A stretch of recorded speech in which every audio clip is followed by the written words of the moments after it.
Well, Katrina and Bob, good afternoon. I had two encounters with Speaker Pelosi.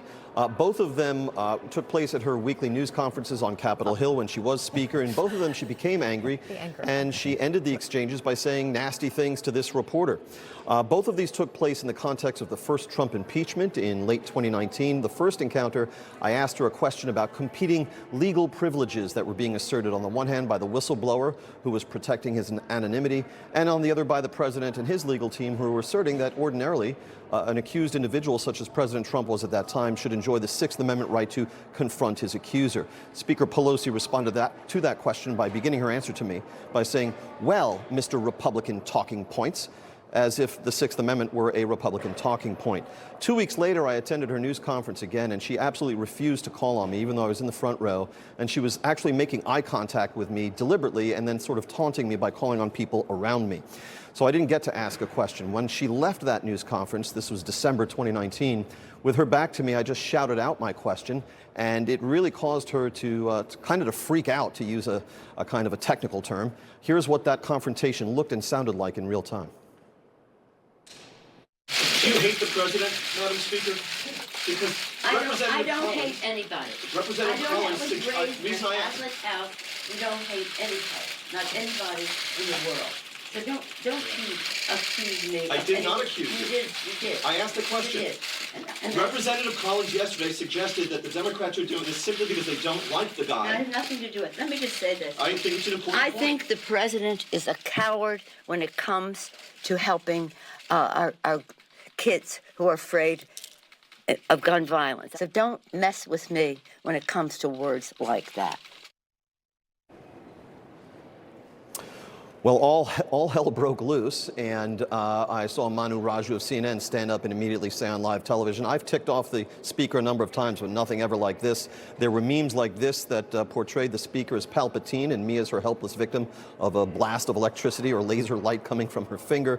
Within a few days on eBay, there surfaced 35 different varieties of hoodie and T-shirt with photographs showing the back of my head and the speaker pointing at me saying, "Don't mess with me, don't mess with Nancy." And Bob and Katrina, perhaps you'll be shocked to learn that from all of that merchandise that ensued, yours truly, this humble reporter, received nothing in the way of remuneration or compensation. Might be time to remarket that. Well, James, I'm sure none of it was personal. I don't know. Are you sure? Yeah, right. Yeah. I think, honestly, in that moment, she showed that she absolutely hated President Trump and the reporter who asked her the question. Yeah, no, I'm glad that you said that. I want to get to something quickly, because we know in 2019 she got very angry when another reporter asked her if she hated President Trump. She denied. We also know that she and President Trump have no love lost. Here's this. The president was asked about the speaker retiring, and he's obviously not sad to see her go. Here are his words. I think she did the country a great service by retiring. I think she was a tremendous liability for the country. I thought she was an evil woman who did a poor job, who cost the country a lot in damages and in reputation. I thought she was terrible. And James, for some people who might say, "Oh, that's so mean," let's remind everybody of what the former speaker said just a few days ago about the president. He's a vile creature, the worst thing on the face of the earth, end quote. I'll leave it to you. Well, no love lost, we can say that much with safety.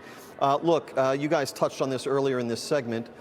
Speaker Pelosi deserves and will receive eternal credit for being a pathbreaker for women in politics. She had a certain kind of genius for raising money and for the mechanics that go with redistricting and running the House itself. As an intellect, it was my conclusion from those encounters that that's where her genius stopped, that she didn't really have the intellect in order to process a complex question about, let's say, competing legal privilege claims, and she was brittle. And just recently, in the last 2 weeks, I think, she snapped at a reporter on the steps of the Capitol who asked her a question she didn't like, calling it stupid. And you know, to the insulting of reporters, and we see President Trump do it as well, that doesn't really bode well for the health of our political culture, and hopefully that will be something we see less of in the days to come. Information. Truth. is freedom. Is Newsmax. It's real news for real people.